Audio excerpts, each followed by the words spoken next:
Hello scientist. तो देखिए अब हम स्टार्ट करेंगे अपना चैप्टर नंबर 10th जो क्लास +2 का है, definite integrals and its application. ठीक है, तो साइंटिस्ट इसका ना सबसे पहले हम इंट्रोडक्शन करेंगे। बिल्कुल इजी इसका इंट्रोडक्शन है और बिल्कुल छोटा सा चैप्टर ये। ठीक है, तो इसका इंट्रोडक्शन ध्यान से कर लेना, बिल्कुल इजी है, ज़्यादा टाइम वेस्ट नहीं करेंगे, सिर्फ 3 से 4 मिनट का इंट्रोडक्शन है इसका। तो इसके अंदर देखेंगे साइंटिस्ट कि अपना जो डेफिनेट इंटीग्रल्स होता है वो क्या होता है।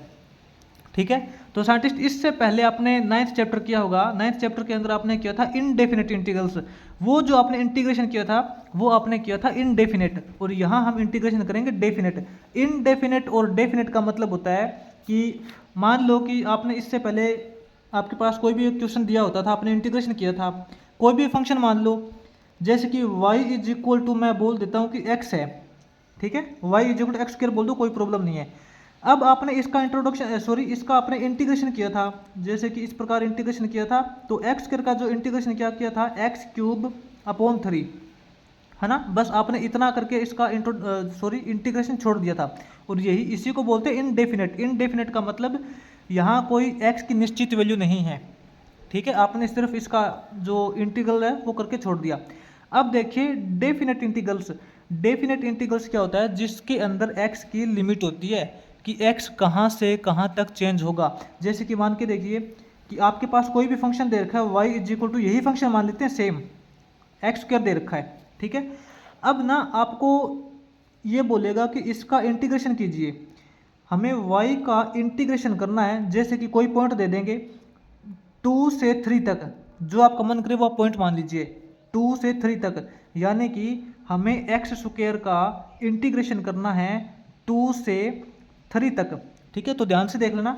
देखो इंटीग्रेशन कैसे करेंगे, वो प्रोसेस तो आपकी वही सेम रहेगी जो आपने चैप्टर नंबर 9th के अंदर किया था। ठीक है, इंटीग्रेशन बिल्कुल उसी तरीके से होगा। ये जो 2 से लेकर 3 तक है, ये बिल्कुल लास्ट का स्टेप रहेगा। सबसे पहले इसका इंटीग्रेशन कीजिए। x² का इंटीग्रेशन करेंगे तो आपको पता है x⁻³ आएगा। ये तो देखो इसका इंटीग्रेशन हो चुका है। अब ये जो 2 से लेके 3 तक है ना, ये इसकी लिमिट है, यानी कि 2 से लेके 3 तक।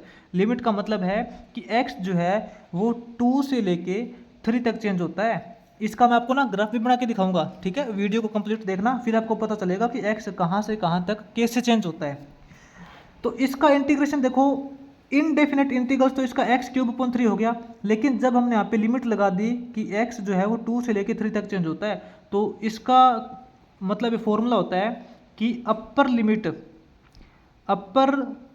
Limit minus lower limit. ठीक है, यही फॉर्मूला होता है जो आप इंटीग्रेशन करोगे। इंटीग्रेशन करने के बाद में जब आप लिमिट पुट करोगे तो x की जगह सबसे पहले तो अपर वैल्यू पुट करनी है, ठीक है, माइनस में फिर लोअर वैल्यू पुट करनी है। जैसे कि अपर वैल्यू क्या है, 3 है, तो यहाँ पे पहले x की जगह 3 पुट करेंगे। x की जगह 3 पुट करोगे तो 3 का क्यूब हो जाएगा, /3 दे रखा है। ठीक है, ये अपर लिमिट पुट कर दी। अब माइनस के अंदर लोअर लिमिट यानी कि 2 पुट करना है। x की जगह 2 पुट करेंगे तो 2 का क्यूब/3 हो जाएगा। ठीक है, तो आप ये बताइए 3 का क्यूब कितना होता है। 3 का क्यूब होता है 27, और 27/3 करेंगे तो 9 हो जाएगा। माइनस 2 का क्यूब अपना 8 होता है, 8 को 3 से डिवाइड करेंगे तो 8/3 हो जाएगा। बस इसको सोल्व करना है। आप इसको तो एलसीएम लेके सोल्व कर सकते हो ना। इसको सोल्व करोगे एलसीएम इसका 3 आएगा, 3 9 27, 27 माइनस 8 करोगे 19। तो सिंपल है ये। तो देखो मैंने आपको इंट्रोडक्शन मतलब कि क्लियर कराने के लिए एग्जांपल दिया था, ठीक है, आपको समझाने के लिए। तो इसका जो इंटीग्रेशन हो जाएगा वो हो जाएगा 19/3, upper limit minus lower limit. अब आपको ना मैं इसका ग्राफ बना के दिखाता हूँ। तो ये आपको एक फंक्शन दे रखा है y=x²।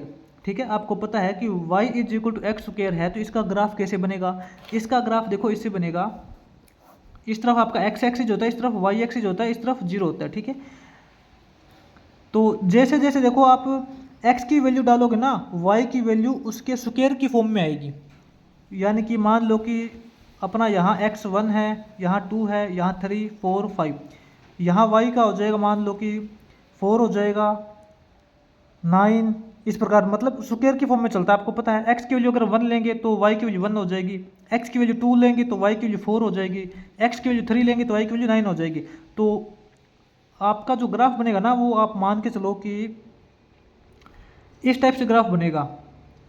ठीक है। आप x की वैल्यू चेंज करोगे तो y की वैल्यू है उसके स्क्वायर के रूप में चेंज होगी। आपको ग्राफ बना के दिखाने की ज़्यादा मतलब जरूरत नहीं है, आप समझ जाना कि इसका ग्राफ इसी तरीके से बनेगा। चलो ठीक है, ये तो इसका ग्राफ बन गया।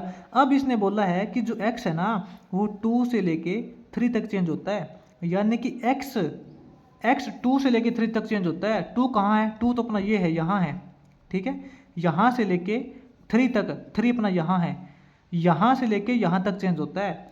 मतलब कि इस पॉइंट से लेके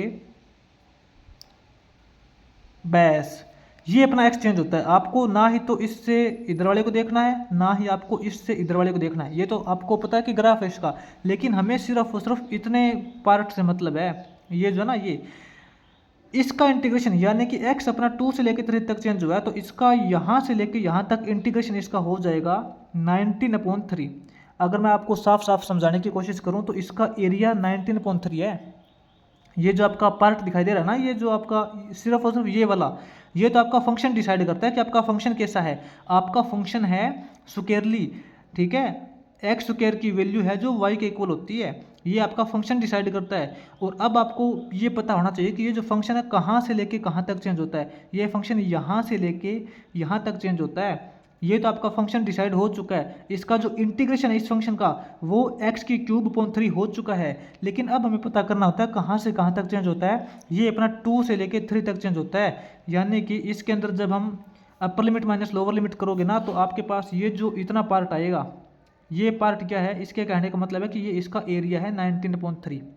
बस यही इसका इंट्रोडक्शन है, ज़्यादा टाइम वेस्ट नहीं करेंगे। आपको पता चल गया डेफिनेट इंटीग्रल्स का मतलब होता है कि x की हमें कोई फिक्स वैल्यू दे रखी है कि x को यहाँ से लेके यहाँ तक चेंज करना है, कोई 2 वैल्यू दी हुई मिलेगी। और उसको सोल्व करने का तरीका क्या है? इंटीग्रेशन तो देखो आपने इससे पहले जो 9th चैप्टर के अंदर किया था उसी तरीके से सोल्व करना है। लास्ट के अंदर आपको upper limit minus lower limit करनी है, ठीक है। ये ग्राफ तो मैंने सिर्फ आपको समझाने के लिए बनाया था, वैसे क्वेश्चन के अंदर आपको ग्राफ कहीं भी बनाने की जरूरत नहीं है, ठीक है। तो बस बिल्कुल छोटा सा इंट्रोडक्शन है, बिल्कुल इजी सा। अब हम एक्सरसाइज अपनी 10.1 है वो स्टार्ट करते हैं डायरेक्ट।